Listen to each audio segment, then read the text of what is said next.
Hey guys, welcome back to the channel. Today we're going to be working on the SS here, and you guys might be wondering what's new with the SS. Well, today's not really going to be a performance modification day. Today's going to be more of an appearance, but really it's just to try to finish out the engine bay and cover up some of the panels and stuff. And so what you guys might be wondering what I'm talking about. Well, if you guys take a look in the engine bay, there's a huge gap between the radiator and the motor, the throttle body, and the air intake system. So what we're going to be working on today is actually a Roto-Fab radiator cover. Here is the radiator cover for a Pontiac G8. Now, while I know it doesn't fit the SS perfectly, I just wanted to give you guys a mock-up.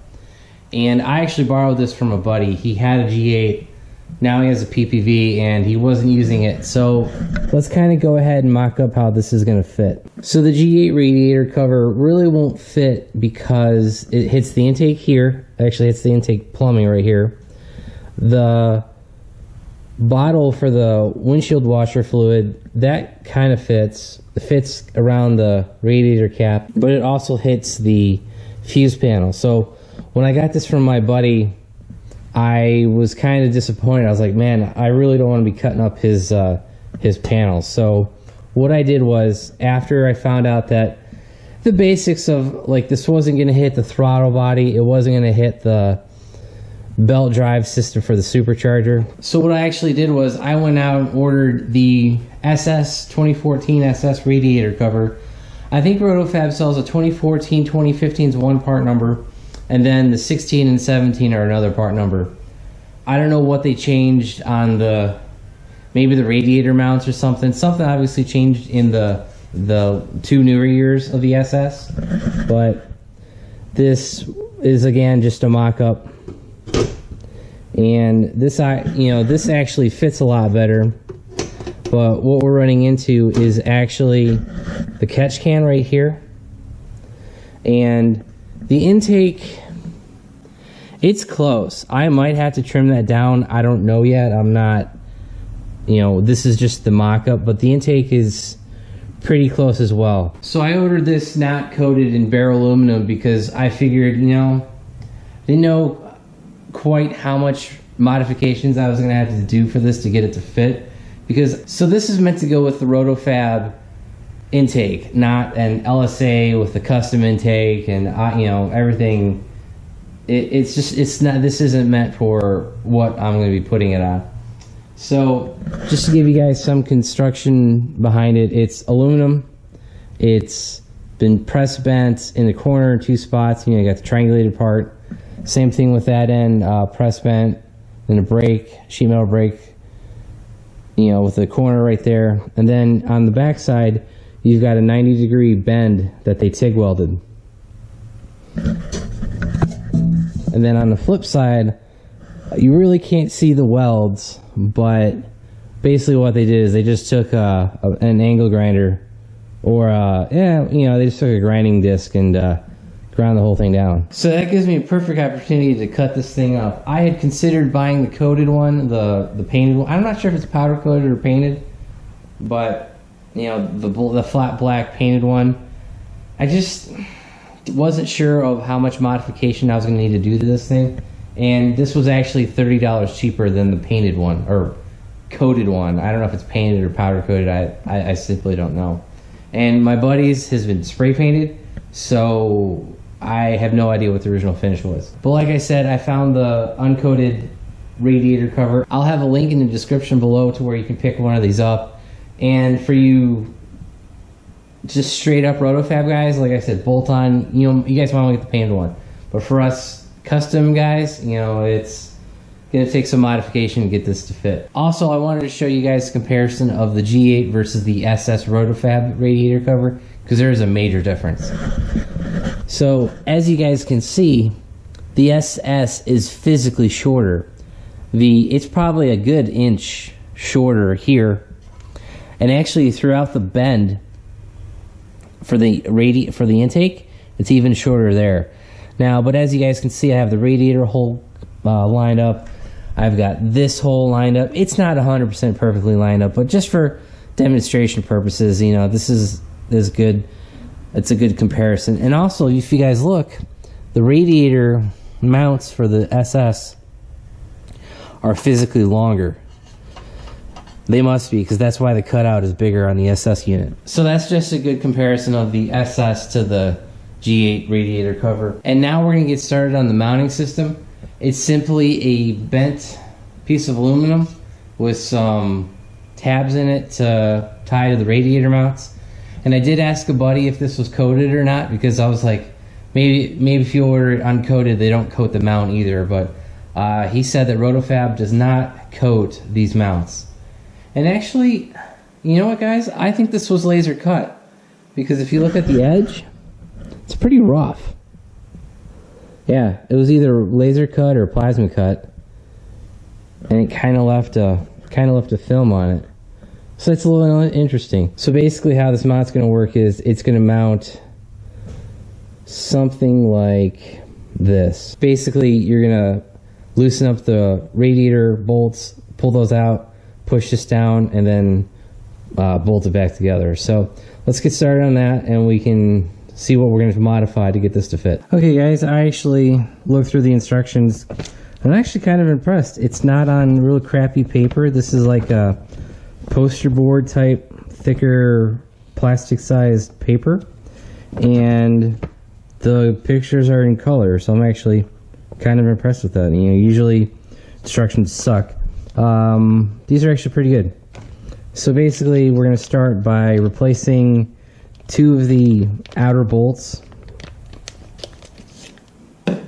on this project, and I need the new hardware. Okay guys, we're going to get started. Here's the new hardware that we're going to need for this kit. Okay guys, we're going to get started by actually removing these outer bolts and replace them with the longer hardware provided by RotoFab. And so this is actually the first purchase that I've made through RotoFab. I had a RotoFab intake on my previous G8 that you guys may or may not have seen. I only have like 1 video of that car on the channel. And that was from a dyno session like 5+ years ago. So this is actually the first product that I've ended up buying directly from RotoFab. So the first instruction is to take those bolts out and put in the new hardware. So I'm just put them in hand tight. So now that I've replaced the outer hardware, now I need to remove the inner hardware right here. But you're going to need a 10mm wrench for that. A short 10mm socket will be fine. But for these, I'm going to need a self-adjusting wrench. So I'm assuming we're going to want to slide it behind the washer. I'm just not 100% sure. So behind the washer, behind the washer. So what you're going to want to do is loosen it up, move the washer forward so that the bracket can fit behind it, and then we're going to tighten the front, the inners. Then for the rear mounts, it's not supposed to slide all the way down. It's not supposed to be pushed all the way down. It's supposed to leave a 1/32 gap at the top. So whatever 1/32 is. Yeah, so just leave a slight gap. Outer 2 mounts have a small, slight gap at the top. But as you can see in the picture, a little gap at the top. So for the outer, the inner, push them all the way down, tighten them down. Should be good to go. Now is our mock-up phase, but we're hitting on a couple things. One is going to be this AN fitting. I think what I'm going to have to do is notch this out with a cutting tool of some sort for the AN fitting. So as you guys can see, we're actually going to hit the AN fitting that's on top of the oil catch can, and that kind of sucks, but that's all right.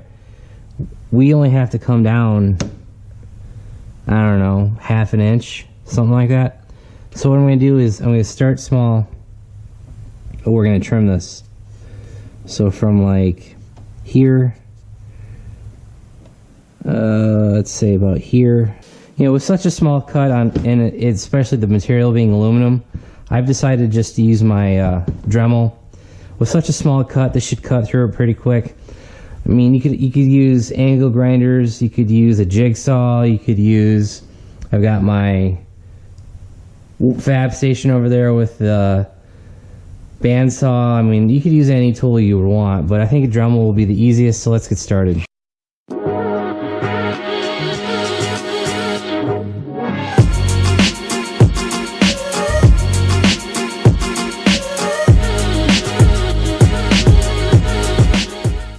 Alright guys, this is going to take a while to get cut, so let's just restart this when I'm done cutting. Okay guys, as you can see, I have the radiator cover on, but this end is still sticking up a little bit. Basically what's going on is I notched it out for the AN fitting that's right here. Hopefully you guys can see that. But I think I need to cut, another 1/8 of an inch out, and we should be good to go. Because that should line us up pretty well. And everything else is fitting pretty well. That kind of has to snap in, but otherwise, we're doing pretty well. Once we get this last 1/8 inch cut, I think we'll be good. How I ended up cutting this was, you saw me using the Dremel, but that blade just shattered. That's why I suggest you wear gloves. But that blade eventually shattered. So what I did was, I ended up using my bandsaw, and I cut it to where I just made straight cuts into it. Oh, I made these angled cuts too, but I just made straight cuts into it. I grabbed a pair of pliers and eventually just made the cut small enough to where I could grab an individual piece and just twist it. And then I used the Dremel, but I have a grinding stone on here and I just grind it smooth. So we'll do that again, and we are now fitting flush down here. It's not popping up in any place that's unexpected. That's good and tight. This part over here, we're good. We're not hitting the intake. It's kind of popped up on the edge a little bit here, but I think that's just the panel itself. Like, I may actually need to trim that a little bit, but it's not, it's physically not hitting the intake. Alright guys, with the 4 pins pressed in, I mean, this thing's good to go. We're not loose. It's tight here, tight here. This is a little loose, but that's just it hitting against the ledge.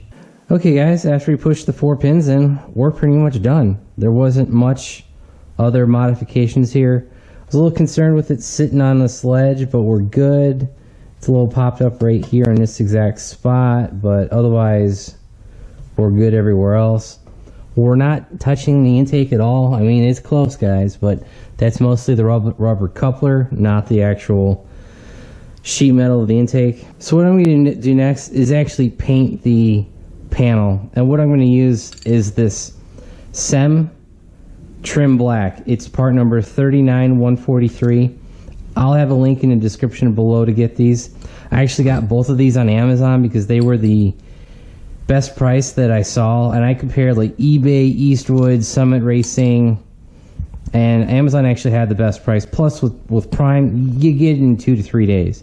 So it's not, you can't complain about that, but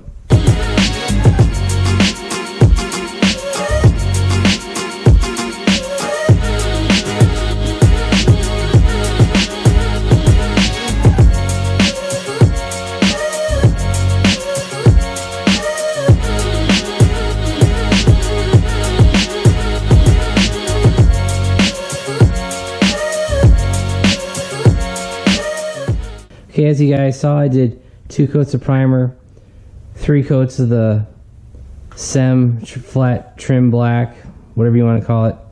I let it dry for about an hour, and it's totally dry to the touch. Did say to wait about 48 hours for it to fully harden, but I want to just get it mounted in the car, and we should be good. Like, there's nothing on here. It's not wet to the touch. Everything's fitting. So I'm just going to go ahead and install it because I think we're good.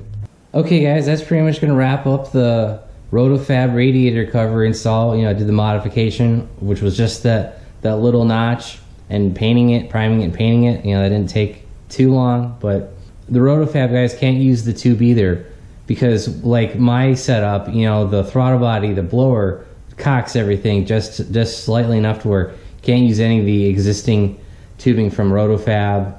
You can, I think the Roto-Fab guys can actually buy that same 90-degree like Spectre intake. I've seen a few guys do that, and I've seen some guys just buy like, not PVC pipe, but like a 5-inch air intake piping system, and they kind of just put a 90 in and connect it to whatever cone filter box, whatever. So But thanks guys for joining in on the modification of the radiator cover. I hope this gives you some insight on how to clean up your engine bay just a little bit more and make it look a little bit more factory. So if you guys like the video, give it a big thumbs up. If you haven't already subscribed, please do. Thanks and have a great day.